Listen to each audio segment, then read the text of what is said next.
네, 말씀에 없음이라는 이런 구절들이 있어서 이건 도대체 무엇을 의미하는 건가? 왜 말씀이 없냐? 여기에 대해서는 오늘 좀 깊이 말씀을 나누기는 좀 어려울 것 같습니다만 말씀이 기록된 여러 가지 정황들이 있죠. 그런데 오늘날까지 이 말씀이 더 없어지고 더 사라질 수도 있었지만 하나님의 은혜에 의하여 오늘 우리가 이렇게 읽을 수 있는 여기까지 이끌어 주신 하나님의 은혜가 있다고 생각합니다. 사도행전의 마지막 단락을 우리가 읽었고요. 여기서 이제 바울이 끝났다. 바울의 사역이 여기서 종료되었다. 성경의 역사가 여기까지였다라는 뜻이 아니라 누가가 쓴 기록상 마지막 단락이라는 뜻입니다. 여러분이 아시는 분들이 계시겠지만 이 바울은 이렇게 우여곡절 끝에 로마에 도착한 이래로 약 5년 정도 더 사역을 했습니다. 바울의 편지들, 특히 옥중 서신들 그리고 여러 목회 서신들하고 이렇게 맞춰 보면 바울은 이후에 로마에서 가석방되어서 4차 또는 5차 전도 여행을 지중해를 이렇게 서클로 해서 더 넓은 지역으로 이렇게 복음을 전했던 것을 우리가 알 수 있고요. 여러 증거들이 있고요. 바울이 그렇게 가기를 원했던 땅끝 서바나, 스페인 그 지역까지 가서 말 그대로 바울은 하나님께서 본인에게 소명을 주신 그대로 땅끝까지 복음을 전한 것으로 알려져 있습니다. 그런데 사도행전의 저자인 누가는 이제 여기서 지금 펜을 이제 내려놓는 거죠. 아, 바울의 더 행적들이 있음에도 불구하고 여기서 이제 펜을 내려놓는 겁니다.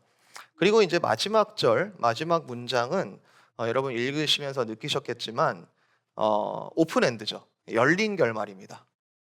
어, 누가가 마지막 단어를 딱 쓰고 펜을 내려놓았겠지만 이 마지막 구절이 가지고 있는 의미는 열린 결말을 포함을 하고 있죠.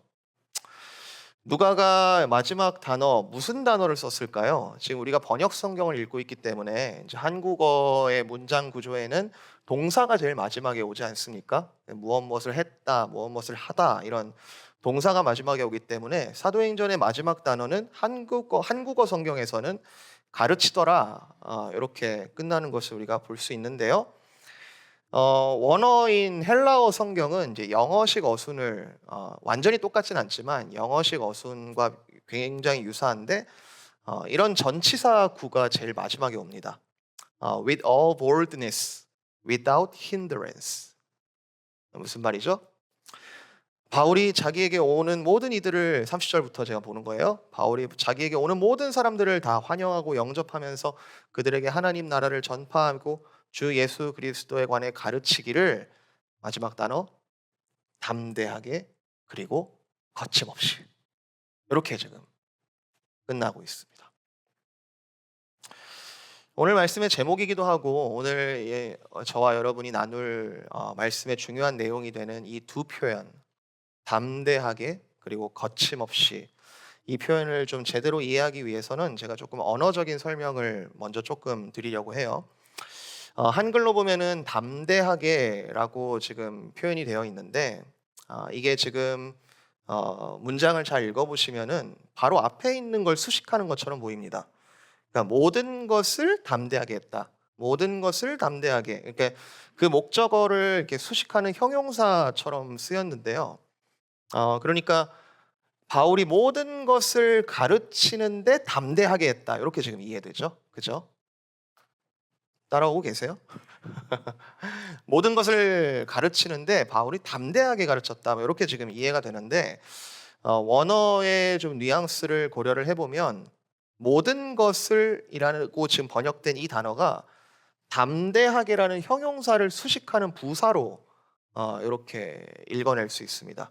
그러니까 무슨 말이냐면 주 예수 그리스도에 관하여 바울이 가르쳤는데 아주 담대하게 가르쳤다. 이렇게 지금 읽어낼 수 있는 거죠. 조금 느낌이 다르죠. 같은 담대함인데 아주 담대하게 모든 것을이라는 것을 이제 부사로 이제 읽어내면 아주 담대하게. 그러니까 강조점이 어디에 있냐면 모든 것을에 있는 게 아니라 담대하게라는 그 형용사에 강조점이 있는 거죠. with all boldness. 그냥 읽으면 예수 그리스도에 관한 모든 것을 그 내용이라는 것을 더 강조하는 것처럼 보이지만 원어의 뉘앙스는 누가가 정말로 의도했던 좀 강조점 뉘앙스는 담대했다 거기에 더 무게가 있다는 거죠. 그런 맥락으로 보면 이제 거침없이라는 단어도 이게 한국어 번역이 좋은 번역이긴 한데 거침이 없다. 거침이 없다. 이게 지금 여러분 어떻게 상상을 하시는지 모르겠지만 거침이 없다라는 표현은 내가 무언가를 막 헤쳐나가는 그런 느낌 아닙니까? 거침없이 이렇게 복음을 전하러 다녔다. 뭐 이런 느낌처럼 느껴지는데 원어에서의 더 정확한 의미는 방해를 받지 않고 매이지 않고 이런 의미가 더 강합니다. 결과적으로는 거침이 없는 거죠. 그러니까 방해가 있었지만 그 방해의 영향을 받지 않고 매이지 않고 계속해서 나아갔다. 어떤 방해가 있었죠? 어떤 매임이 있었죠?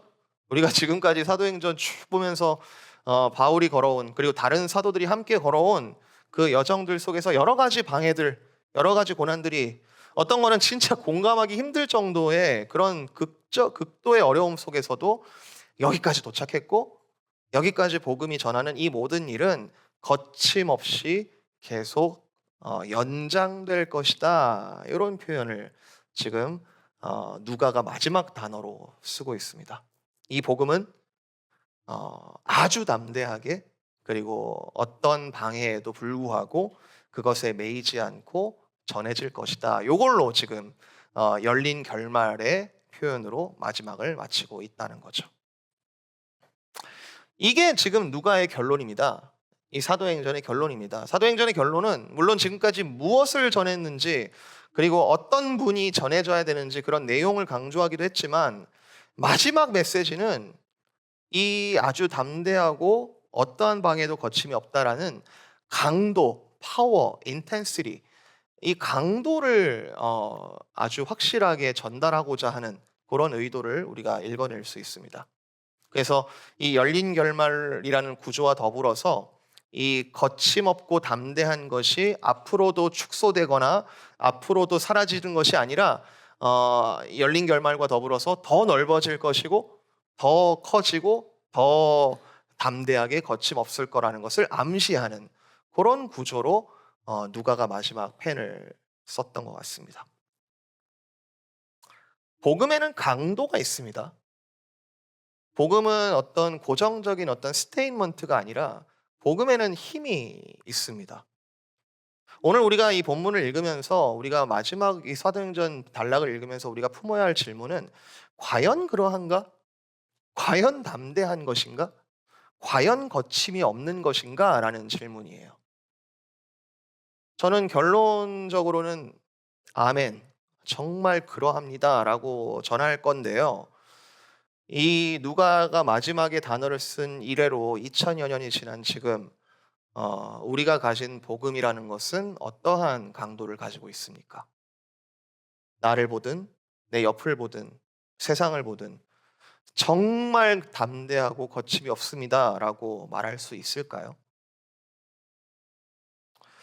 이 질문에 대해서 오늘 일단 본문을 통해서 바울하고 누가가 같이 걸어갔던 것처럼 저희들도 같이 마지막 걸음을 좀 같이 걸어보면서 우리가 결론을 한번 내려봤으면 좋겠습니다.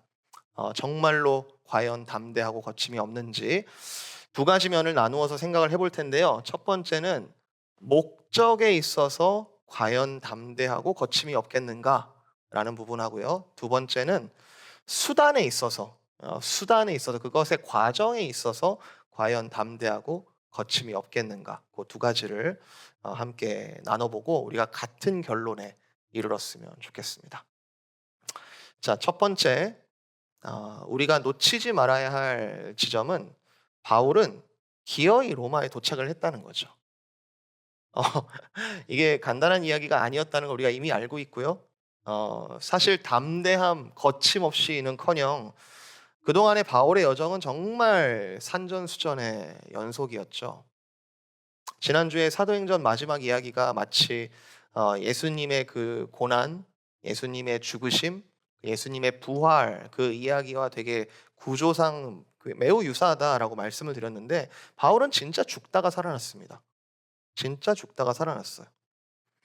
그 성경 신학적으로 조금 흥미로운 관찰인데요. 오늘 안 읽었는데 11절부터 이렇게 쭉 보면은 계속해서 3이라는 숫자가 계속 반복되는 것을 알 수 있습니다. 11절에 석 달 후에, 12절에 수라구사에 사흘을 있다가, 15절에 트레이스 타베르네, 이게 지금 고유 명사긴 한데 이게 어떤 뜻이냐면 새 여관, 여관이 세 개 있다, 여관이 세 개 있는 곳, 이런 뜻이에요.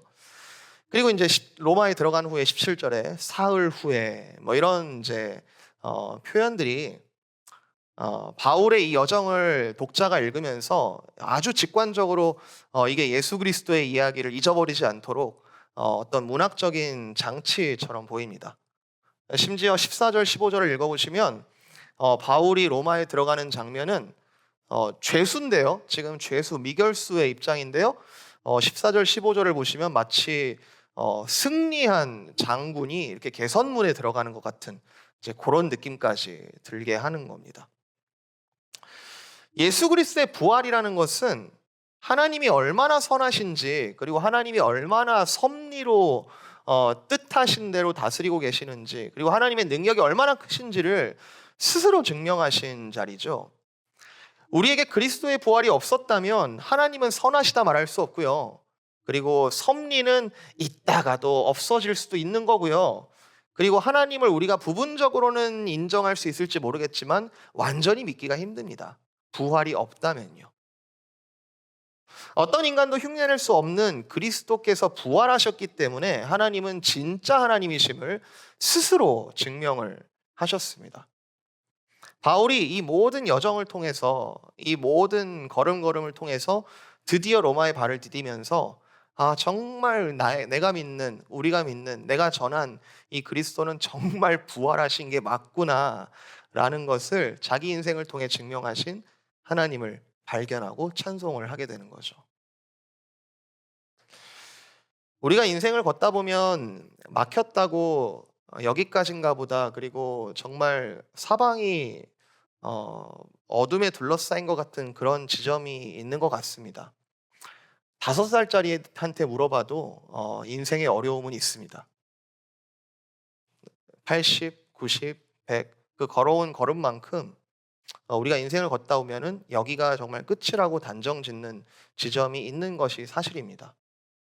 만약에 우리가 우리의 인생에 대해서 내가 다 결정하고 내가 다 통제한다면 여기가 끝인가 보다라고 생각하는 것도 자기 자유예요. 그 자기가 생각하는 거죠, 뭐. 내가 여기가 끝인 거구나. 그런데 내 인생을 책임지시는 분이 계시다면 그 결정, 여기가 끝이라는 결정은 그분이 하셔야지 맞지 않나요? 내 인생을 끝까지 책임지시겠다라고 그렇게 말씀하시고 실제로 역사하신 분이 계신다면은, 이건 여러분이 믿으신다면 여기가 끝이라는 판단은 그분이 하셔야지 맞지 않습니까?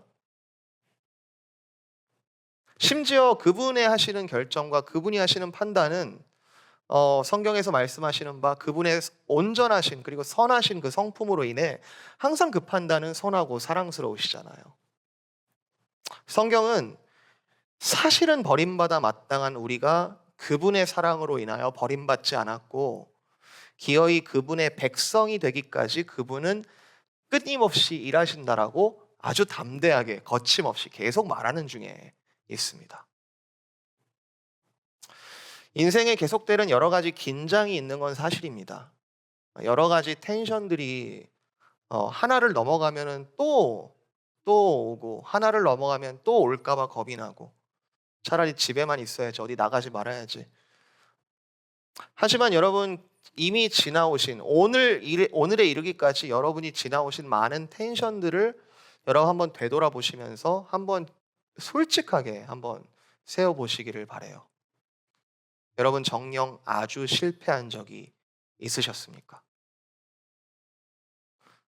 외부에서 오는 불가항력적인 요인들은 우리가 욕이라도 할 수 있고 비난이라도 할 수 있겠지만 내가 망쳐버린 것, 내가 망쳐버린 관계, 내가 망쳐버린 지울 수 없는 그런 상처들에 대해서도 그리스도를 우리에게 보내주셔서 모든 것이 합력하여 선을 이루게 하시는 하나님은 지금 여러분을 어떻게 다루고 계시는 중이신지요?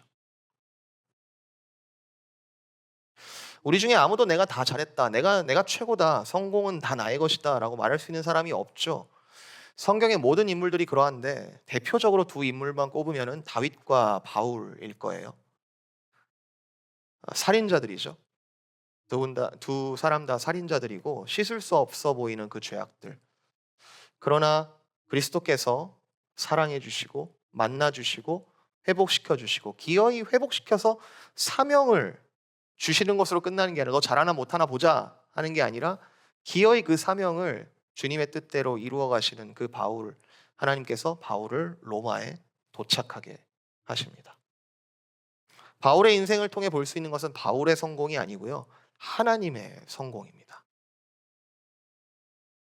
심지어 나로 인해 하나님의 계획, 우리 그걸 소명이라 부르는데요, 나로 인해 하나님의 계획이 성취되었다면 그것은 나라는 존재가 하나님이 정말 살아계시다, 하나님의 은혜가 있다라는 것을 증명하는 도구로 쓰인 것이고, 그리고 하나님의 존재에 대한 증명이 나를 통해 드러나는 것이죠.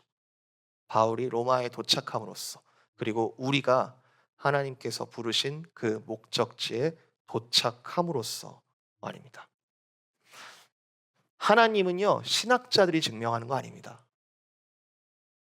저와 여러분을 통해 스스로 증명하고 계십니다. 이게 하나님의 성공이고 저와 여러분의 성공일 거예요. 15절.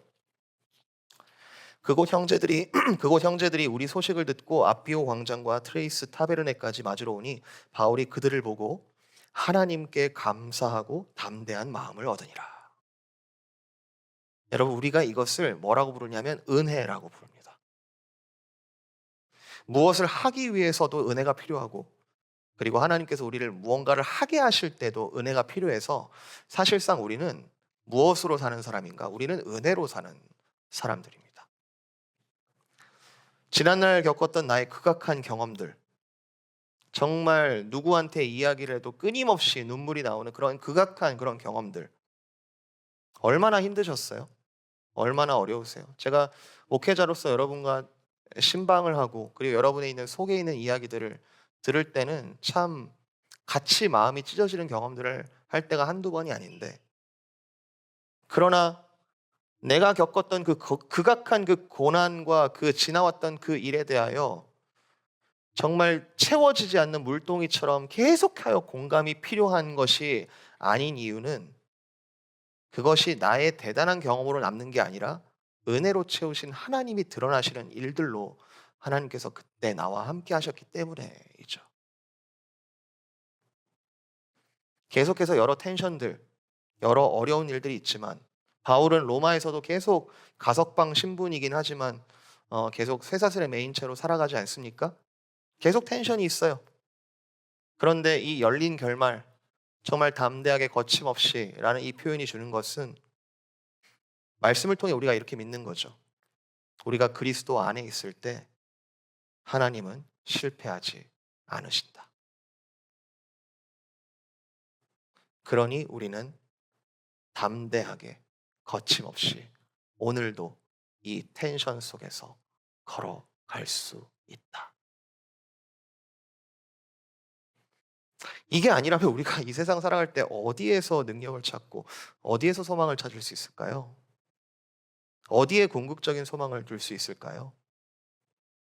나이가 들수록 이 은혜를 더욱 진하게 우리가 경험해 가겠지만, 우리는 젊을 때도 그렇고 어린아이에게도 이 말씀을 믿게 하시는 한 우리는 담대하게 거침없이 선포해야 합니다. 좌절에 빠진 우리 자녀들, 그리고 정말 낭망한 우리 이웃들, 그리고 정말 위로가 필요하고 공감을 그토록 갈구하는 이 세상에 대하여 우리는 계속해서 이야기할 수 있습니다.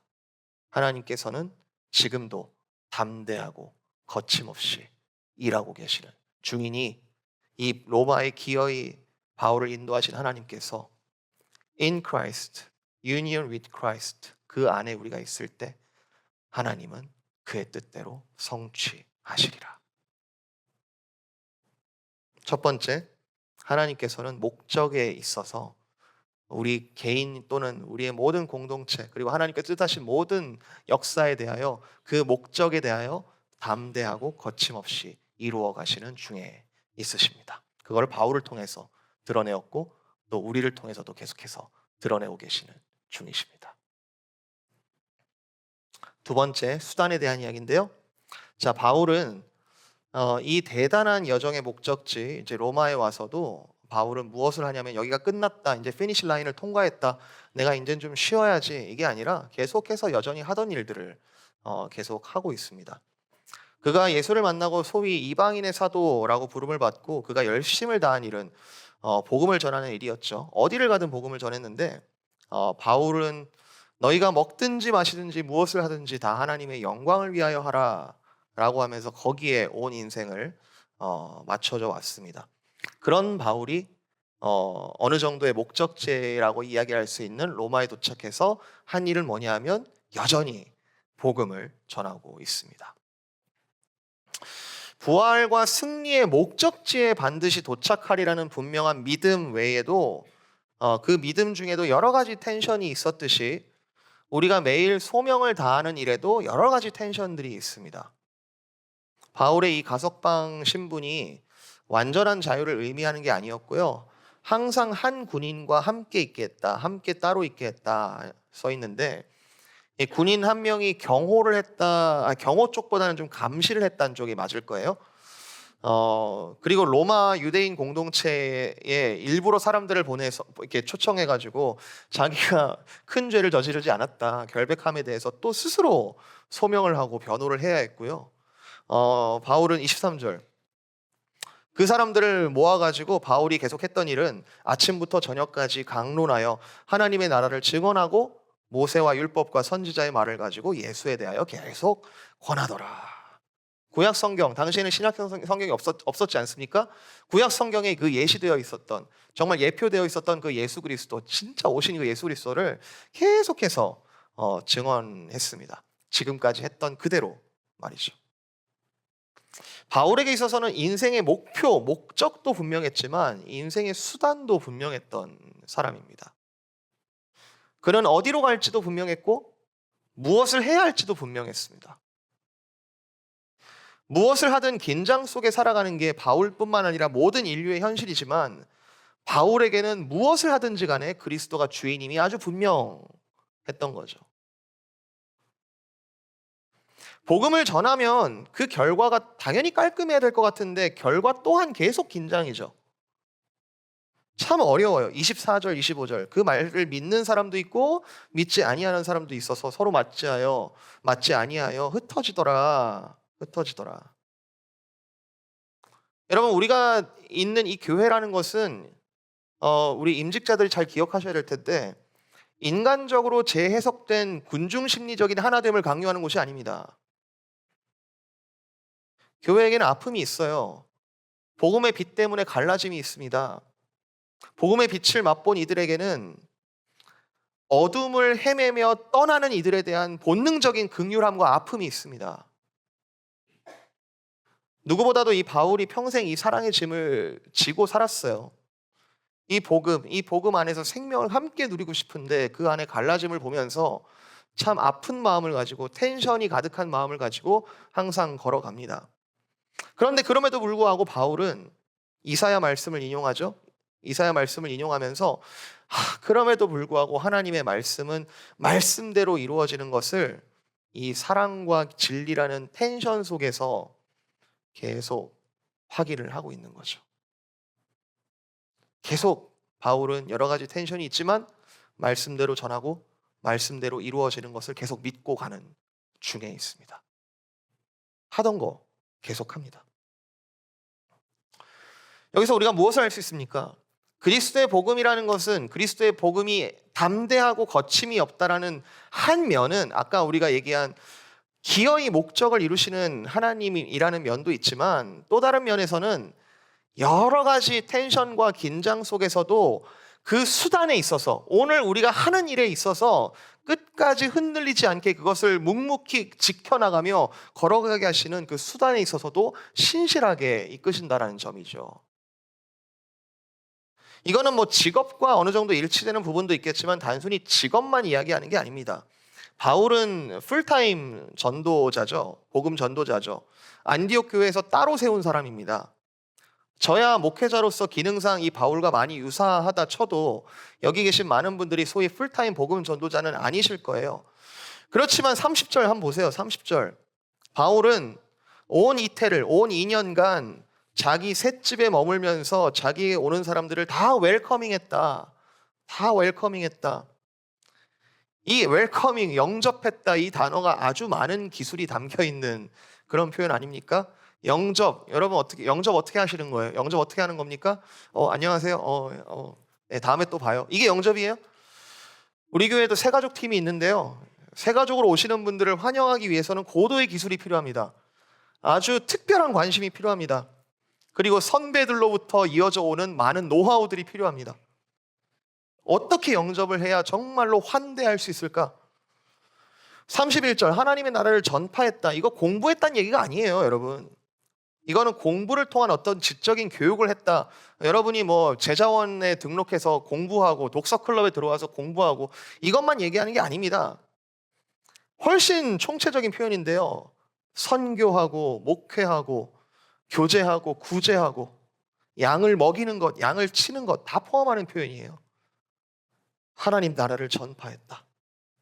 이런 모든 일들에 대해서 하나님의 복음은 담대하고 거침이 없다. 자, 여러분의 오늘을 사는 여러분의 수단은 어떠하십니까? 여러분의 과정은 어떠하십니까? 그리스도께서는 목적을 기어이 성취하시는 분 맞으시는데 그 과정 모든 수단에 깊이 관여하시는 분이세요. 한 가지 여러분에게 격려를 드리자면 하나님의 나라는 아주 거대한 정말 수천 명, 수만 명이 모이는 또는 요즘 이야기로 하면은 수백만 명, 수억 명이 보는 그 영상, 유튜브 영상 속에서 임하시는 것이 아니라 바울이 머무는 이 작은 셋집에서부터 시작을 했고 이것이 결국 200~300년 후에 온 로마 제국이 기독교를 공인하는 데까지 이르게 되는 것이죠. 바울이 머무는 작은 렌트하우스, 이 작은 셋집으로부터 담대하고 거침없는 복음의 역사가 시작이 되고 계속 이어지고 있다. 여러분의 모든 일들이, 지금 하고 있는 모든 일들이 그리스도와 상관없이 결정하고 진행하는 것은 조금 문제가 있어서 다시 한번 생각을 해보아야겠지만 여러분이 지금 하고 있는 일들이 그것이 얼마만큼의 규모를 가지는지 얼마만의 결과를 가지는지와 상관없이 오롯이 그리스도 안에서 그 담대하고 거침없이 결정되고 진행하고 있다면 반드시 하나님께서 함께 하시지 않겠습니까? 그 판단도 하나님께서 하셔야 되는 것 아닙니까? 그 규모나 그 텐션이나 그리고 그 단기적 결과와 상관없이 하나님의 복음은 담대하게 거침없이 걸어간다는 거, 이게 지금 누가가 모든 온 교회에 전하고 싶은 메시지 아닙니까? BBS 아까 우리 영상 봤죠? 너무너무 멋있었어요. 너무너무 멋지고 그 아이들의 그 표정 가운데 우리가 다 감동을 받았습니다. 그렇게 놀랍고 거대하게 하나님께서 하신 일들에 당연히 우리가 함께 기뻐하고 즐거워해야 하겠지만 한 사람이 그리스도인 되는데 세상이 보기에는 아주 바보같이 보일 정도로 온갖 사랑이 투입되는 일, 정말 그 투입되는 그 자원과 그 나오는 결과가 경영학적으로 또는 세상의 원리로는 도무지 이해가 안 되는 아주 바보 같아 보이는 그런 일에도 그리스도께서 함께 하신다면 사실 세상을 뒤집는 큰 변화는 오히려 아주 작지만 정말 얼마나 더 본질적인 거에 그것에 달려있는 것 우리가 인정을 한다면 세계 곳곳에 잘 알아주지도 않는 선교사님들의 헌신, 우리 사랑방 리더들, 교회 리더들, 목회자들 집을 내어주어 초청하고 복음을 전하는 일, 우울하고 시리에 빠진 이들과 기쁨과 웃음을 나누는 일. 다시 한번 사도행전을 말하는 거죠. 이 수단에 있어서 새로운 또 무언가가 필요한 것이 아니라, 또 새로운 약속, 새로운 계시가 또 임해야만 세상이 변하는 것이 아니라, 그리스도께서 다 이루셨고 이미 이루신 그리스도의 복음이 우리의 자리에서 담대하게 거침없이 전파되리라. 사랑하는 성도 여러분, 이 목적과 수단에 있어서 이 물줄기가, 복음의 물줄기가 담대하고 거침없이 계속 흘러가고 있습니다. 여기에 사도행전이 말하는 중요한 포인트가 하나 더 있는데, 제가 이게 제일 중요하다고 생각합니다. 이 목적과 수단은 내 힘으로 하는 게 아니고 그리스도께서 하시는 것, 그리고 그리스도께서 하게 하시는 것, 그것에 대한 인정이 우리의 삶의 가장 중요한 믿음의 내용일 겁니다. 내 힘으로 하면 바울이 못 왔고요. 로마 못 왔고요. 중간에 얼마나 힘들었는데요. 중간에 얼마나 막혀 있었고, 중간에 얼마나 죽을 뻔했는데요. 로마에 와서도 마찬가지입니다. 내 힘으로 하면 2년 못 합니다. 번아웃 와요. 2년 동안 사람들 초대하고 영접하고 밤낮으로 하나님 나라를 전파하고 가르치는 일, 개인차가 좀 있다고 해도 이거 내 힘으로 못 합니다. 내 힘으로 하면 담대하게 못 합니다. 내 힘으로 하면 거침이 많고 힘에 부칩니다. 잠깐 기독교의 좋은 말씀에 설득되어서 힘을 내어서 선한 일을 해보려는 거, 그거 악한 짓을 하는 것보다 낫겠지만 오래 가지 않습니다. 사람이 거듭나지 않고서야 하나님의 나라를 볼 수가 없어요. 내 힘으로 했는데 여기까지 하게 하신 것도 어떻게 보면은 대단한 은혜라는 생각이 들긴 해요. 내 힘으로 내가 여기까지 오지 않았나.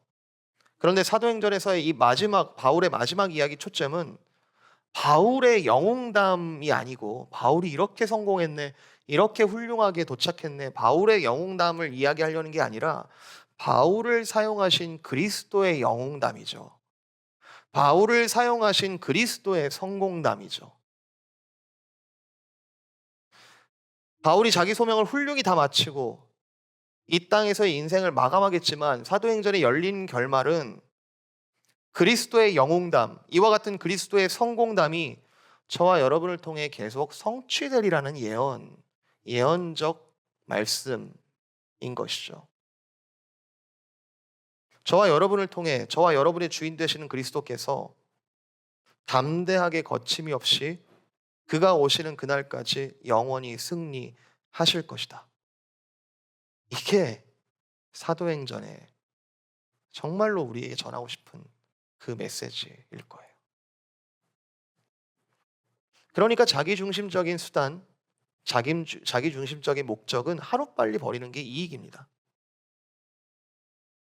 아이를 갈대 상자에 띄우게 하면 죽을 것 같이 슬프고 죽을 것 같이 아프지만, 그러나 그를 민족의 지도자로 목적하시고 그 과정을 이끄시는 하나님의 역사에 맡기는 게 사실은 사는 길이죠.